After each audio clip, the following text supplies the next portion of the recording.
Los cuadernos y el desplome económico están aturdiendo a la política. Mire, la trama que destaparon los cuadernos de Centeno, que muy pocos, o nadie, mejor dicho, pueden aventurar las direcciones que seguirá tomando con sus consecuencias políticas, judiciales y económicas, más el desplome abrupto de la actividad, solo comparable con datos similares que se registraron casi 10 años atrás, dominan la agenda de serias preocupaciones que tiene la política nacional y también provincial. En Mendoza, el gobernador Cornejo y algunos miembros del gabinete se detenían en las últimas horas, por algunos minutos, para observar la magnitud de la crisis provocada por ambos hechos en lo económico, claro está, encendiendo alarmas, aunque punteando que las caídas nacionales de la actividad aquí aparentemente no han tenido la misma magnitud en nuestra provincia según datos de la DIE. Y el conflicto docente universitario con epicentro en la Universidad Nacional de Cuyo y en sus colegios secundarios, registrando, como les decía, casi un mes sin clases y sin posibles soluciones cercanas, completan el escenario quizás más adverso por el que haya atravesado el gobierno de Cambiemos, el de Mauricio Macri en la Nación y también el de Cornejo en la provincia, desde aquel arranque en diciembre del 2015. Sobre la causa de los cuadernos, bueno, está claro que todos en el gobierno han buscado despegarse. En el oficialismo han descartado de que se trate de una operación mayúscula, o bien para distraer, o bien para dañar la imagen de Cristina Kirchner, la dirigente de la oposición con mayores chances para amenazar seriamente la continuidad del oficialismo hacia el 2019. Han destacado, sin embargo, los efectos positivos de la investigación judicial, que es inédita en la Argentina, sobre la imagen institucional del país y particularmente en la de una justicia que reaccionó después de haber estado muchos años mirando para otro lado. Años en los que garantizó impunidad casi total para el establishment político y también el empresarial.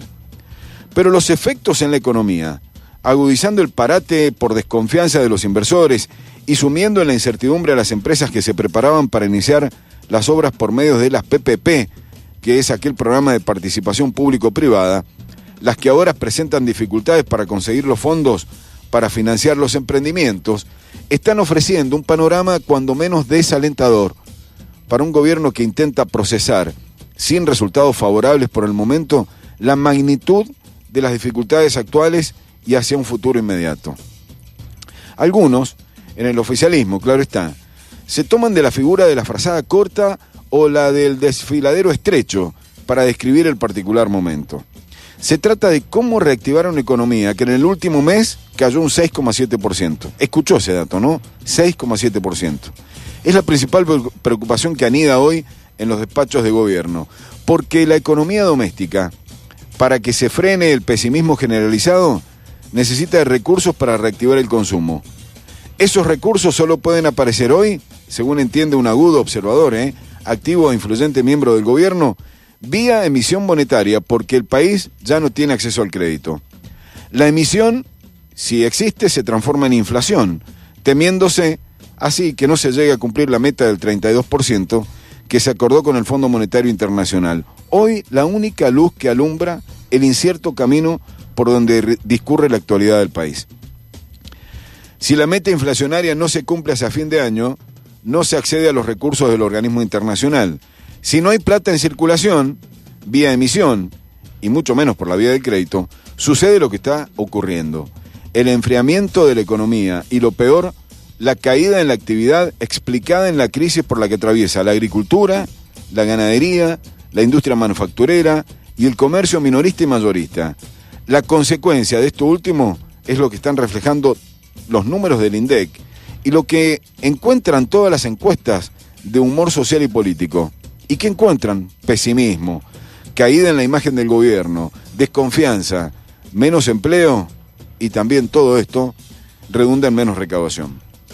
En Mendoza, las primeras conclusiones sobre el impacto económico, de acuerdo con un informe que se le acercó a Cornejo poquitas horas atrás, indican que en el agro, en el comercio y en el sector minero, impulsado por sobre todo por el petróleo, no se reflejan las caídas que sí existen en la nación. Sí hubo un retroceso en la construcción, en la obra privada, pero que en el mismo informe se le aclara a Cornejo que ese fenómeno es compensado con la obra pública que está financiando el Estado. La apuesta es política en el escenario nacional.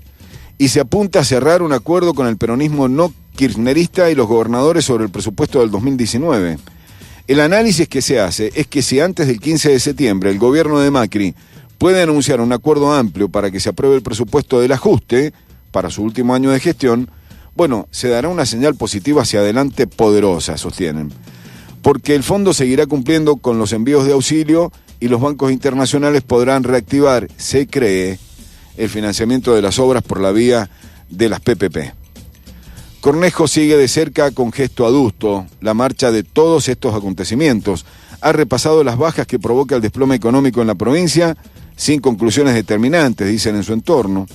Pero desde lo político, además, le ha puesto el ojo al conflicto docente universitario y a la conducción del Ministerio de Educación de la Nación por la falta de reacción y de decisiones que al menos, permitan discutir alguna salida al reclamo basado en el aumento salarial para el próximo año. Para un año que se termina en 4 meses y donde solo se ha ofrecido un 15% de incremento frente a una exigencia del 30% y una inflación que puede estar arriba del 32%. Hasta el rector oficialista, Daniel Pizzi, ha debido acompañar la queja de los docentes, de los alumnos, de los no docentes, incluso exigiendo el llamado a una conciliación obligatoria entre el gobierno y los 6 sindicatos. Tormenta de frente, crisis económica, falta de capacidad de los funcionarios para seleccionar las medidas que se aplican y que den buenos resultados, desconfianza, mal humor, desconcierto e incertidumbre. Los mojones de la época. Los mojones que condicionan la realidad y a la política. A la misma política que, de no aparecer urgente y de manera creativa y eficaz, será muy difícil que obligue a la realidad a mostrar otra cara.